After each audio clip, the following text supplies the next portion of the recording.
On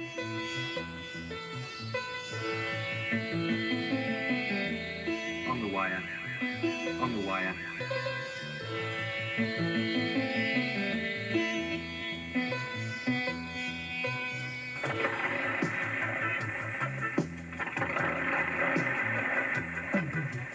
On the wire.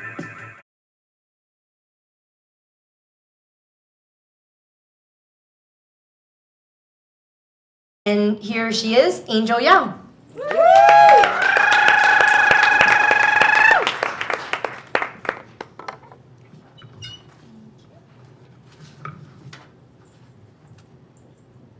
Hi everyone, I'm Angel. So 2 weeks ago, I decided to watch the recent movie Farewell with my parents, because hoping, like we would bond. And then I had to explain who Aquafina was. So I said Aquafina is my nemesis because she's younger than me. We're both from Queens. I would say she's from like the upper middle class Queens, and I'm from the New Jersey of Queens. And she went to LaGuardia, which I got into as well, but I couldn't go because my parents didn't want me to go to art school. So I went to Townsend Harris, which I know some of you go opposite from LaGuardia, maybe, I don't know. So I told them that, and I forgot how much my parents talk during movies. So we're in our living room, and I think they were trying to make me feel better, but they're like, at the moment Aquafina was on screen, they're like, she's ugly, she slouches, her Chinese is bad, but she is skinny. And they looked at me. So my nai is dead, but I didn't really get to know her because I don't really visit China too much. But my pawpaw, who is my mother's mother, died maybe like 8 years ago now, and I did get to go to her funeral. My mom and I went back to Hong Kong for her funeral, and that was kind of my third time visiting China. My first time was I went to Guangdong, where that's where my dad is from, and it was because his dad died. We only go back to China when someone dies. That's just how it is. And so my third time, I remember my mom and I were in the airplane, and I was just trying to figure out what her emotions were. And instead of worrying about like funeral arrangements and all that, she was just worried about how her like old classmates and her cousins are gonna think that she looks really old and fat. And it's really like weird to tell a parent, be like, looks don't matter, have some self-esteem. But that's what she was worrying about. And then when we landed, we stayed at my uncle's place, which is a very, very small place in Hong Kong. My mom and I slept in the living room, and I was on the floor. She was in the like on the couch, and I was trying to just bond with her. So I was just asking her about like how she felt and her experience with her mom, and she was just telling me how Papa was very quiet when she was growing up. It seemed like she took care of the children, but she didn't really show any emotions. My mom and her sisters had to work to take care of the family, and she never once said she was grateful or anything like that. She was just kind of like a stone. And so then she also didn't show emotion when my mom moved to America when she was in her 20s. Like she didn't say don't go or stay or anything like that. So I understood where my mom was coming from when her mom died. So then the next day we were at the funeral, and Chinese funerals are very different from American funerals, or at least on TV. I've never been to American funeral before, knock on wood. No wood, knock on wood. Here. Your head. Okay. So I remember we had to take like a long ride to this huge building, and outside of the building there were people selling things like flowers and decorations.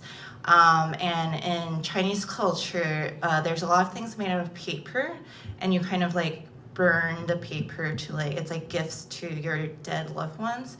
So they have stuff, paper made out of like cars are made out of paper, so you're giving a car to your loved ones, and like houses, and if they were single, like their paper girlfriends and boyfriends. I'm pretty sure there's like an iPhone 11 now that you could burn for your loved ones. So there was that, and then when we went inside, we took an elevator to the 8th floor, and 8 is a very lucky number, I think, in most Asian cultures.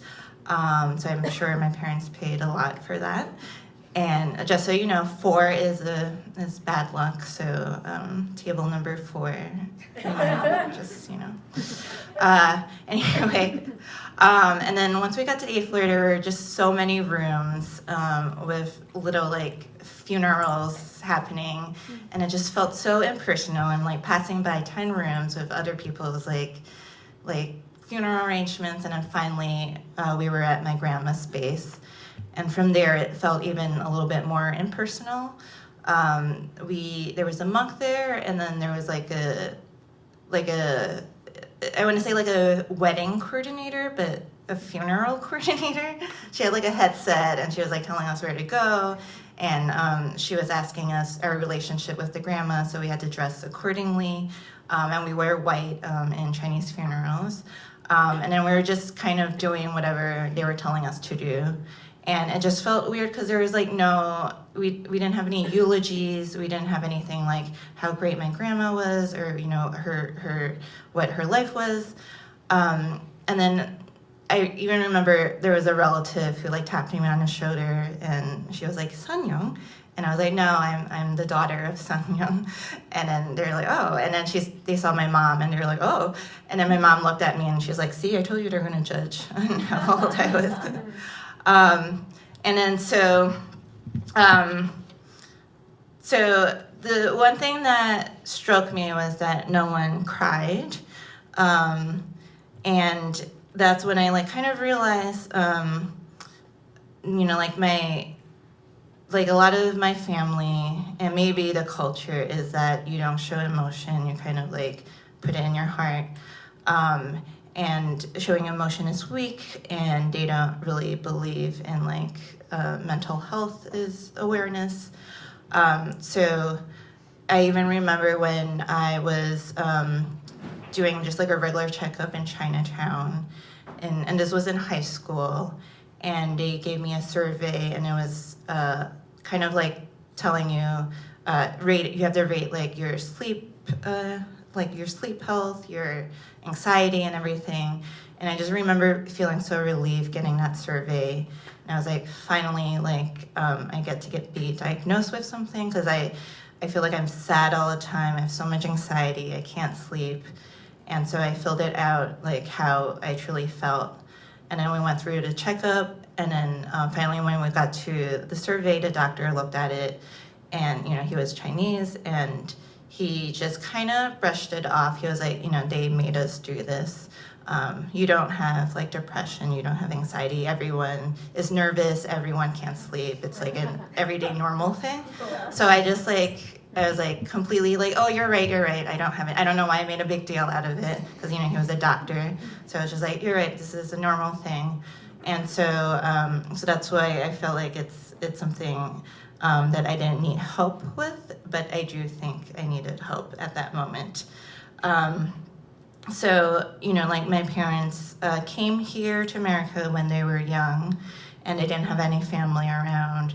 And the part where my parents chose to live, there weren't much Chinese people, even if it's New York City.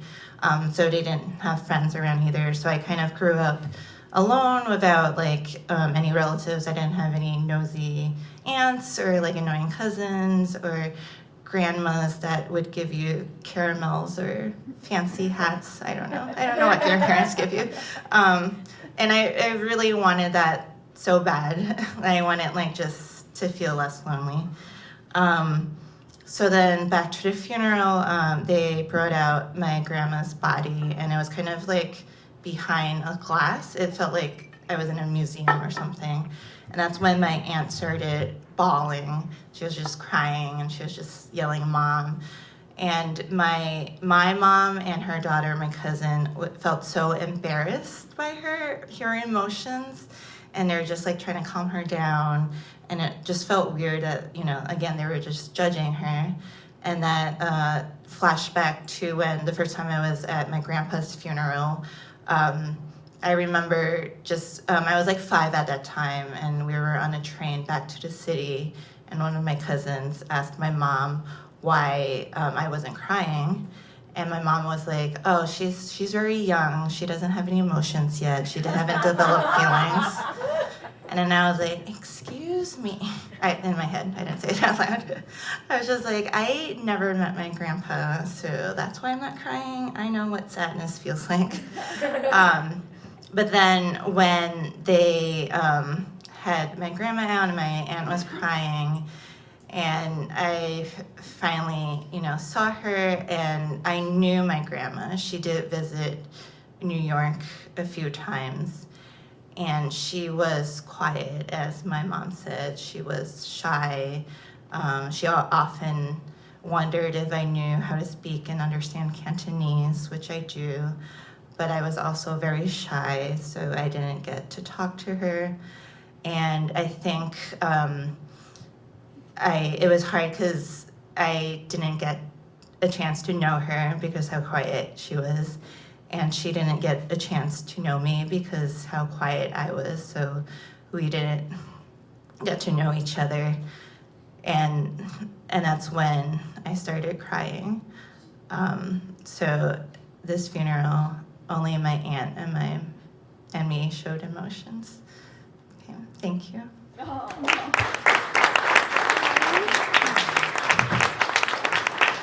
And here to read from her book is Abir Haq.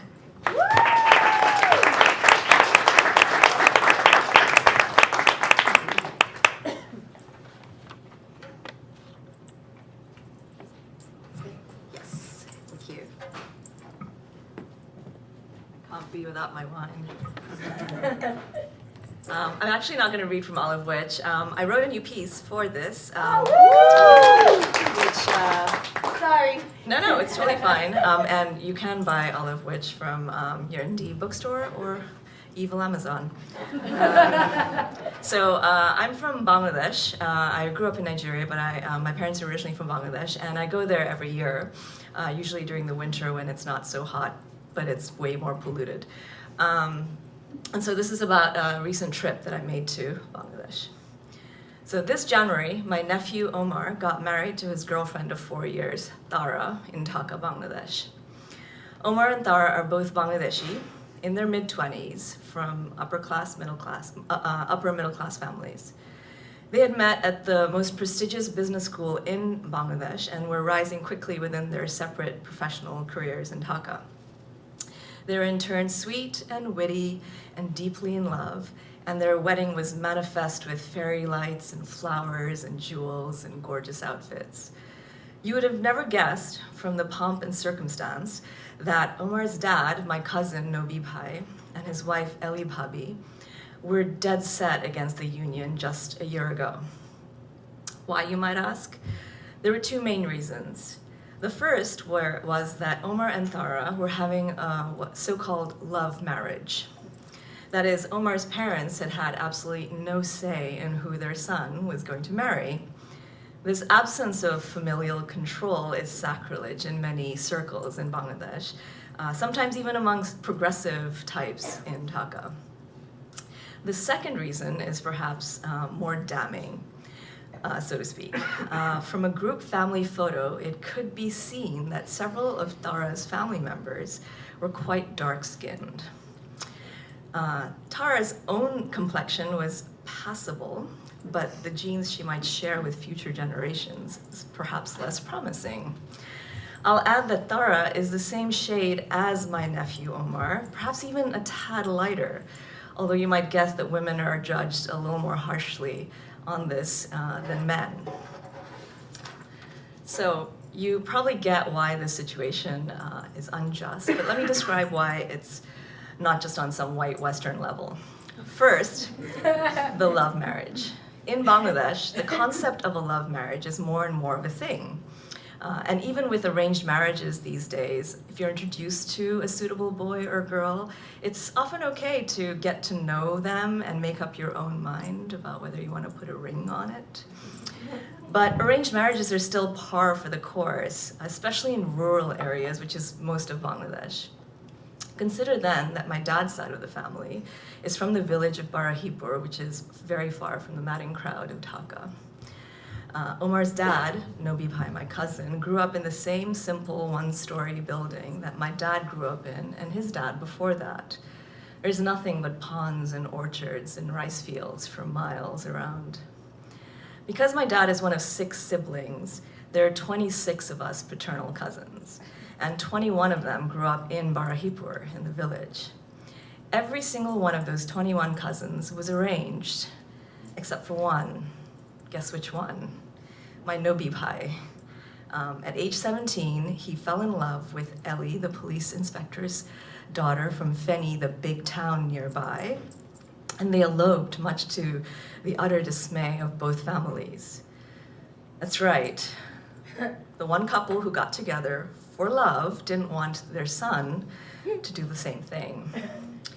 The second reason, the racist colorism that's inherent in Bangladeshi culture and many other cultures, is especially infuriating for someone like me who grew up in Nigeria and now lives in this deceptively diverse country of America. But I know racism and colorism are deep. You can't ignore it. And yes, Ellie Bhabi, my Omar's mom, is stylish, smart, thoughtful, generous, fun, but she's also surpassingly fair. So fair that her nickname is Shundari Bhabi, which means beautiful Bhabi. Because in Bangladesh, being fair is conflated with being beautiful. Even the words for fair, forsha, and beautiful, shundur, are often used interchangeably. And the word for dirty, moila, is sometimes used to describe darker skin.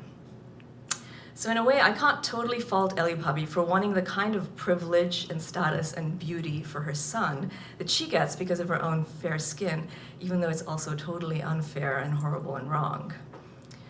But now, let me tell you how Alzheimer's is the unlikely hero in this modern love story. My father happens to be the oldest son in the family. And since his elder sister passed away, he's the oldest living member of the sprawling family clan. This makes him the patriarch, and he gets all the high regard and deference that's accorded to the head of the family, even though he lives in America and only comes to Bangladesh every year or so. So a year ago, my parents and I were invited to lunch at Omar's parents' flat in the posh, tree-lined neighborhood of Dhanmondi, Dhaka. Of course, the topic of Omar's love life came up almost immediately. A grainy phone picture of Tara was shared with my parents and a list of laments produced, including the 2 reasons mentioned before. Now, my parents are way more liberal than most others of their generation, and even some of my generation, at least when it comes to my cousins. So even though my parents have previously tried to arrange me with suitable boys, they're also okay with my choosing my own life partner, as long as my person is educated, responsible, and of course male. They're not that liberal. So the fact that Omar had fallen in love was totally fine by my parents. They were additionally impressed that Tara had graduated college with honors and was the head of her division at work. My dad also thought Tara was quite pretty, which is not creepy only because my dad's in his 80s, or maybe it still is. Reason number 1, the love angle, was dispensed with post-haste because my dad proclaimed they're both educated, employed, agreeable to marriage, What's the problem? Dealing with reason 2 required more work.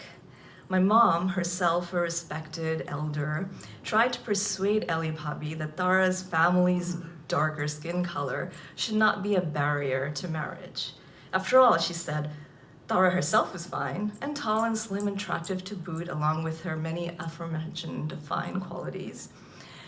Amma also pointed out that you can't really control your children's lives after a certain point. You could certainly try, but it would only damage the relationship, which was a compelling argument for Elipabi, who deeply doted in her beloved older son. Still, Nobi Pai and Elipabi were dubious, but their doubt was no match for the Groundhog's Day that was about to unfold. In the course of conversation, my father, who has Alzheimer's, had forgotten that he had seen Tara's photo and asked to see it again. Reason number 1, the love marriage, came up again, and each piece of the puzzle, education, employment, Tara's good looks, the couple's desire to marry, was rediscussed, ending with Abu's satisfied rejoinder, "What's the problem?" He also vehemently backed up my mom's anti-colorism argument, showing visible disgust with the idea of skin color as a viable reason to reject marriage prospect.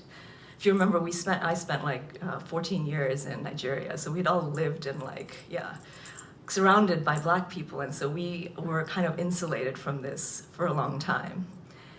And then Abu would begin the round robin again by saying, "But I haven't seen the girl's photo. What does she look like?" This increasingly comical circus went on for, no joke, 2 hours. There were a few digressions, a couple of different salvos and returns, but ultimately very little extra information offered by this protracted exchange. By the end of the afternoon, I'm pretty sure Nobi Pai and Elipabi were exhausted into agreeing to let the marriage go forward. My nephew Omar was endlessly grateful for our intervention, and my parents and I left their Dhanwandi flat feeling victorious. We even managed to extract an additional promise that the wedding take place next winter when we would be back in Bangladesh and be able to attend. And that's the story of how Alzheimer's helped arrange a love marriage. Thank you. Anu Gupta.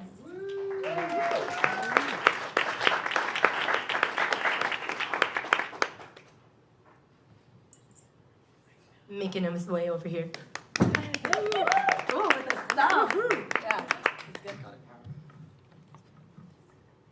Awesome. Well, hello everyone. So my immigration story, I've actually never shared this on stage, so I'm a little nervous. We'll see how this goes. But there's kind of 3 aspects of my immigration story that I want to talk about. Kind of a through line. One is pride. The other is self-hatred. And the third is the mystery.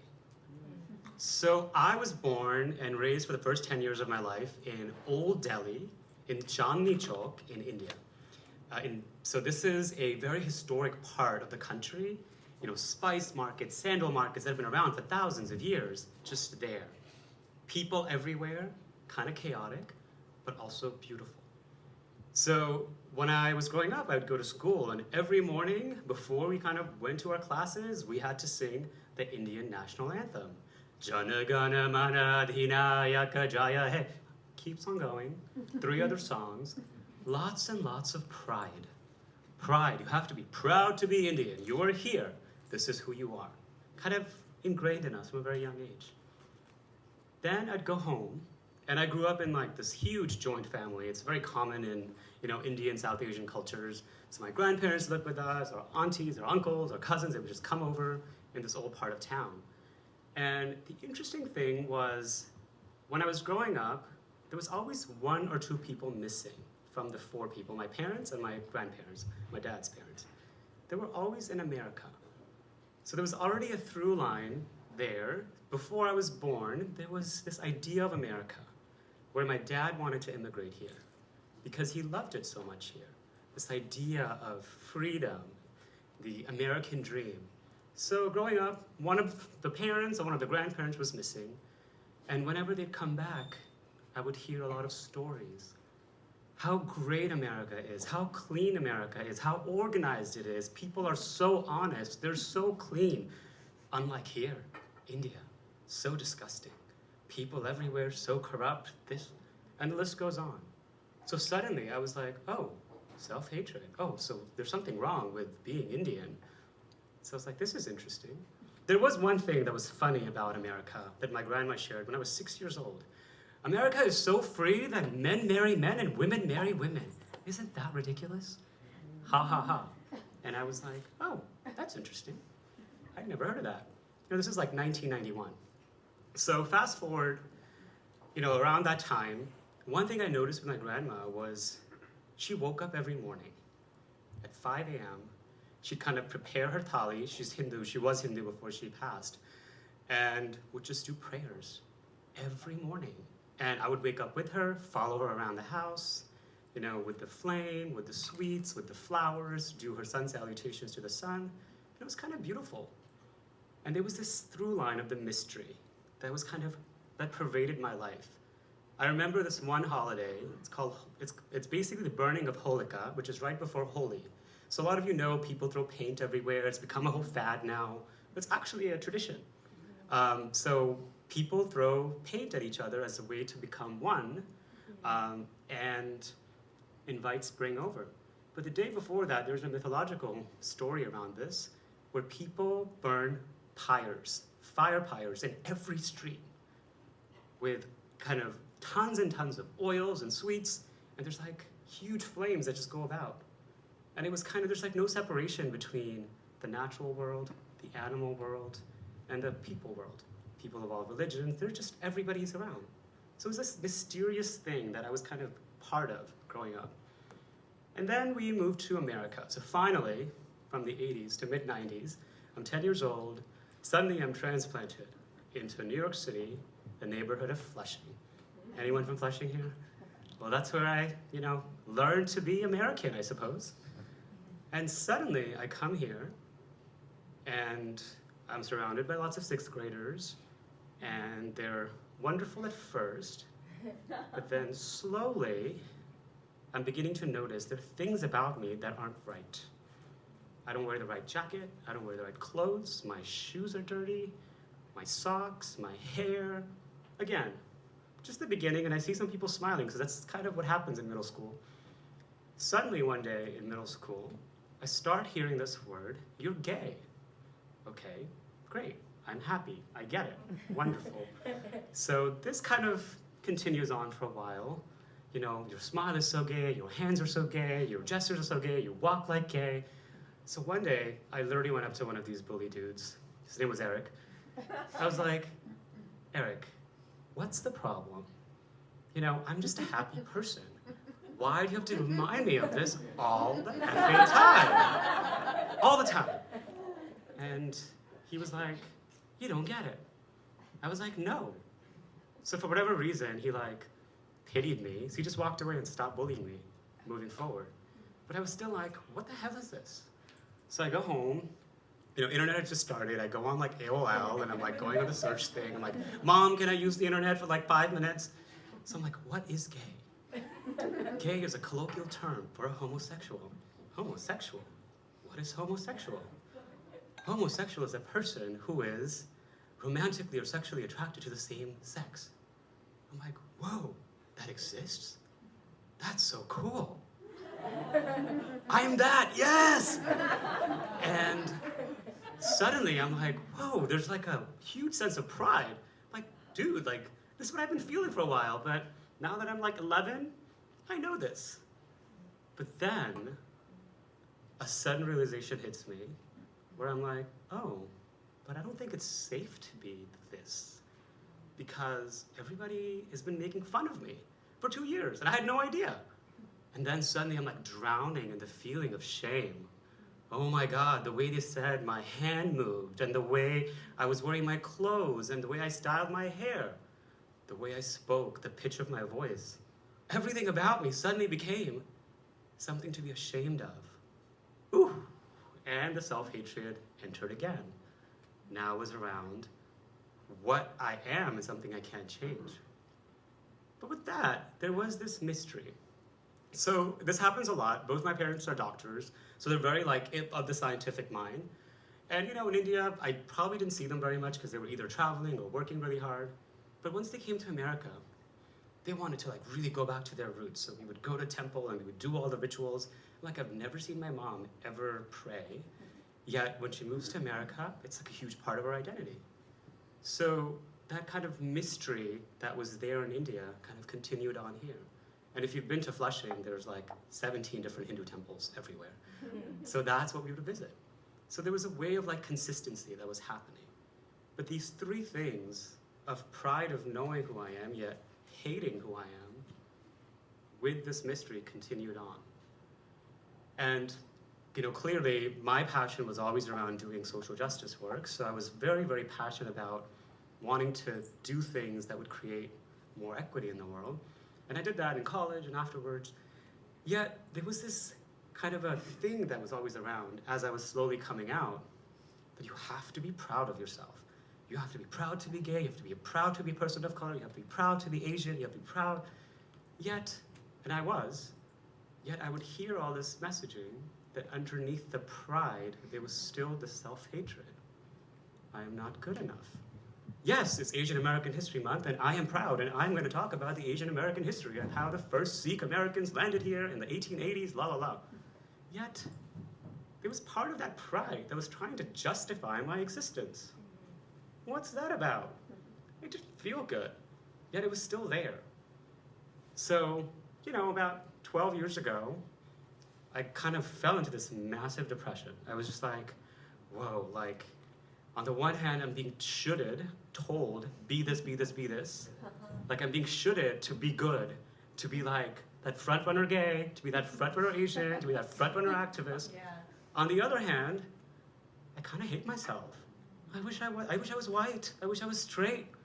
I wish I was like just American, standard Abercrombie Fitch. That's what I want. That's it. Yet, I wasn't. So I found myself on the ledge of my 18th floor window, and I was like, okay, I think it's about to go.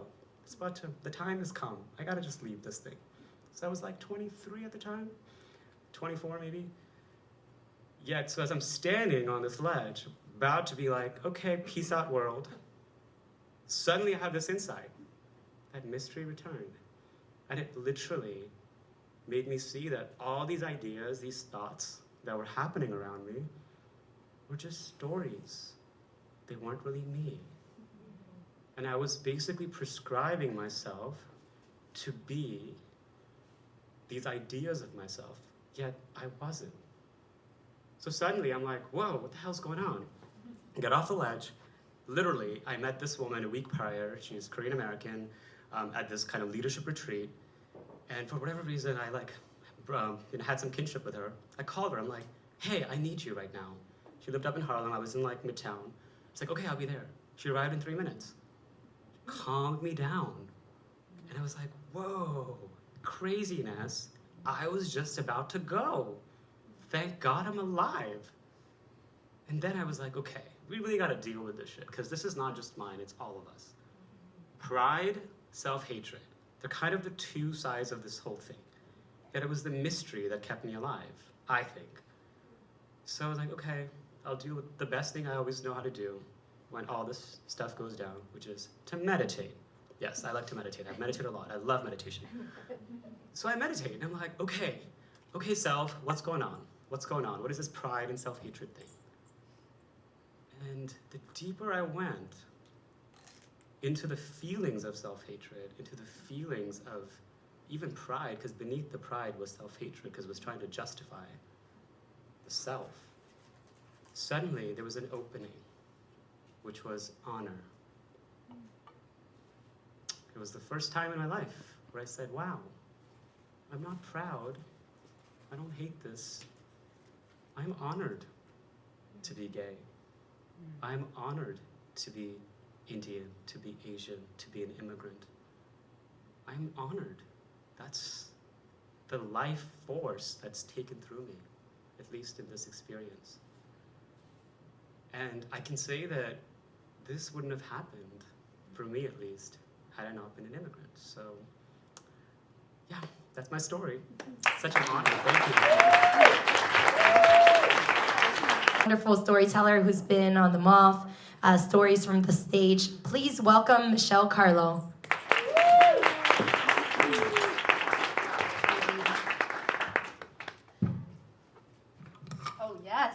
Woo! Hello.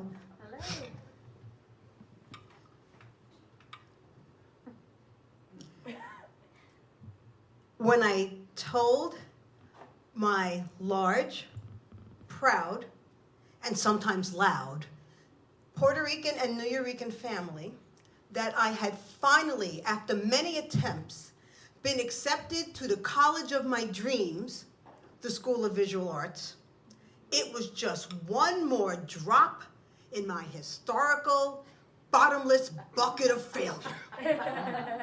I know, Michelle, why you have to go to art school for? Oh, no, you cannot be an artist. There are no artists in my family. Artists are sucia, dirty. Artists don't pay the rent.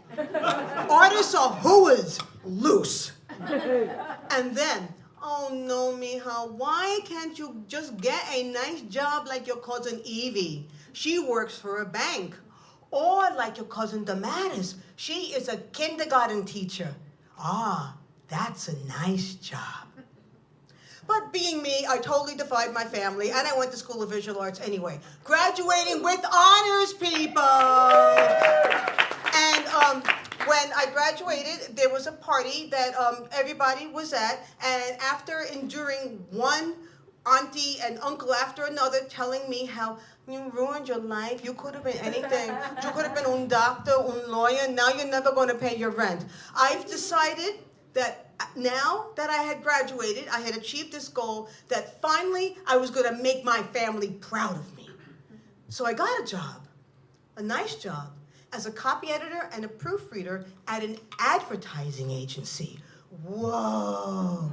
Finally, I thought I had arrived. I was going to be an adult. From now on, everybody that I met was going to be calm, competent, collected, and professional. Monday morning, 10 o'clock, the door opens to my boss's office. Idiot! Stupid idiot! Yes, this is my new job, and this is what I endured every day of my life for the past almost 2 years. Everything at all times was my fault. It was my fault that I lived out in the hinterlands of Brooklyn and didn't have cable, so I couldn't tell my boss what Daisy Fuentes was doing on House of Style the night before. It was my fault that I didn't have a credit card because I was like really poor and broke and working class, so I couldn't go out to Rizzoli and buy the art books that my boss wanted. And it was also my fault that it had been raining out and his hair frizzed up and the other creative director did not accept his copy again. It was kind of like still living at home, only this time I was getting paid to be blamed for everything. And so I was like, so what do you want me to do now? And he was just like, just get out of here. So this was just my working life where everybody was calm, cool, collected, and professional. Right. And then one day, my boss calls me into his office, and I'm kind of like ducking because he had taken to like throwing sheets of paper around at me every time I came in. And he said, no, come here. It turned out that he wanted to ask me a question because I had been caught speaking Hispanic in the elevator. And he told me that we had just gotten this big, prestigious account from a name redacted hair company. And they wanted me to translate all their ads for the Caribbean market that they were just about to enter. It was going to be $1 million enterprise. And he said, and you're going to be the one who does it. And I was like, no, I can't. You don't understand. I speak kitchen Spanish. ¿Tú sabes? Kitchen Spanish. Like, sus chuletas siempre tiene sabroso, abuelita. I eat my sandwich in a rufo, y entonces I go to wait for la guagua in the street. And he looks at me and he goes, no. And I said, yes, I can't do this. I said, what you need is a native Spanish speaker. What you need is someone who does this professionally for a living. What you need, Missy, is your job. So I went out and I bought a Spanish-English dictionary. And I barricaded myself in my cubicle, tried to translate all the ads as best I could. And when I got stuck on this one particular word, I called some of my family members. And when I told them the dilemma I was in, they were like, you are translating? You are translating Spanish for them? honey, you better get yourself a lawyer. And I was like, I'm going to do this. Like, I don't care. Like, I'm going to do this, and I'm getting paid for it, and just shut up. So I did it. I translated the ads as best as I could. I handed them in, and all was fine. Monday morning, 10 o'clock, a few weeks later, I go into my boss's office. Idiot! Stupid idiot! Streams of paper being flung at me. You put a dirty word in those ads. I was like, what? And he said, you put a curse word, you put a foul word, you put a profane word in those ads. We're going to lose this account. I'm like, what are you talking about? He goes, look at the wall. And on the wall was taped. I don't know if you know what a photostat was, but it was like a huge photographic, like giant Xerox. So there's this giant Xerox of this ad on the wall that has a word highlighted in yellow several times. And I'm like, what are you talking about? He goes, here, this word, pelo. Pelo, pelo, pelo, pelo, pelo, pelo, pelo. It's dirty. And I said, no, it's not. It means hair. He says, no, it doesn't. I'm like, I'm the one who's Puerto Rican here. It means hair. And I'm like, come on, I'll prove it to you.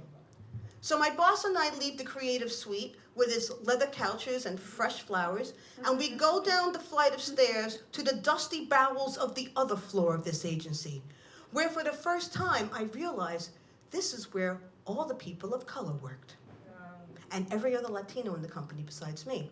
So we go to visit the receptionist, Yolanda. Yoli is from Puerto Rico. And I go, Yolanda, what does pelo mean? And she goes, Michelle, it means hair. Even you should know that. I'm like, okay, great. So then we go to the merch room, and Juancito is there. And Juancito is from the Dominican Republic. And I go, Juancito, what does pelo mean? He goes, pelo means hair, mommy. And I'm like, okay, see? So then we go we visit Delphine, who's in production. We visit the maintenance guy, Felipe. And then we go finally to accounting where Evelyn works. And these are people from Mexico and from Panama and from San Salvador. And they all said that pelo meant hair.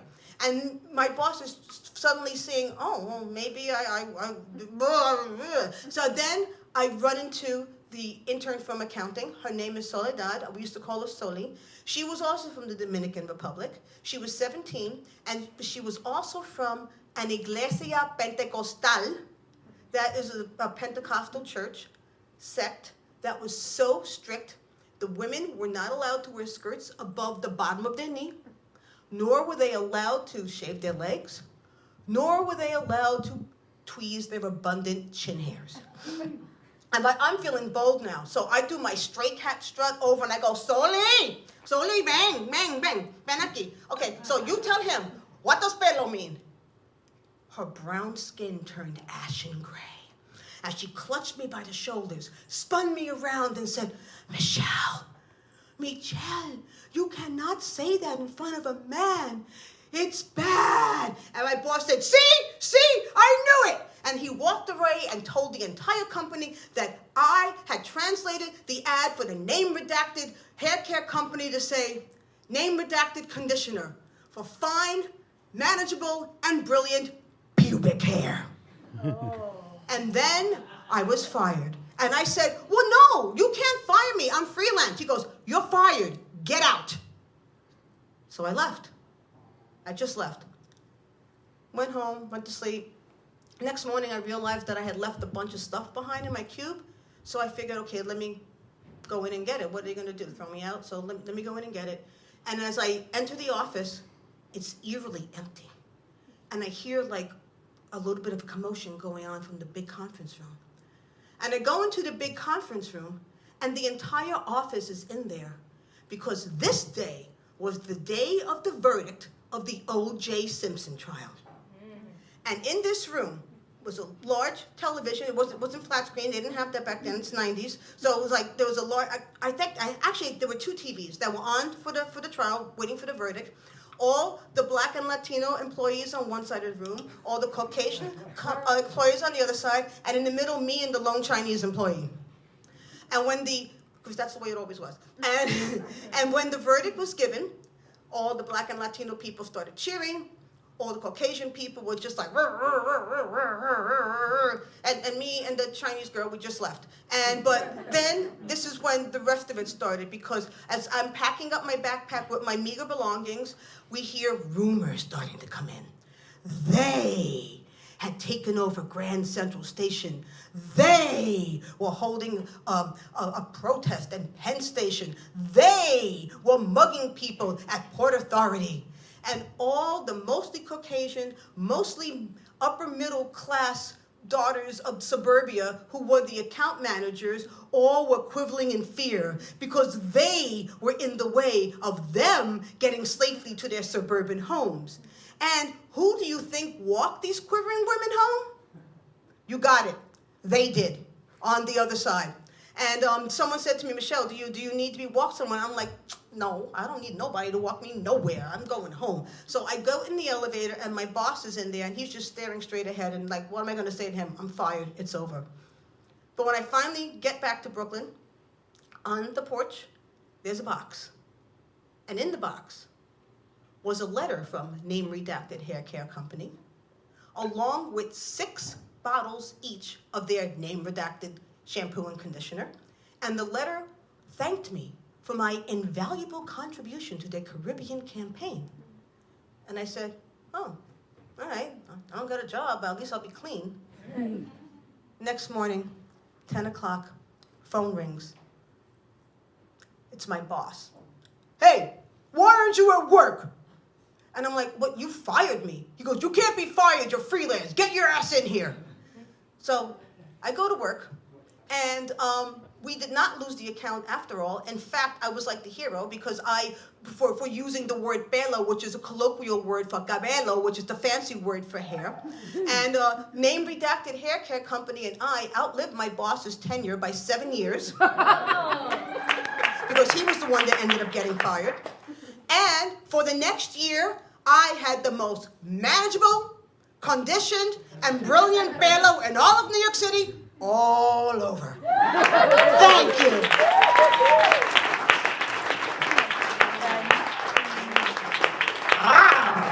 Michelle Carlo, everybody.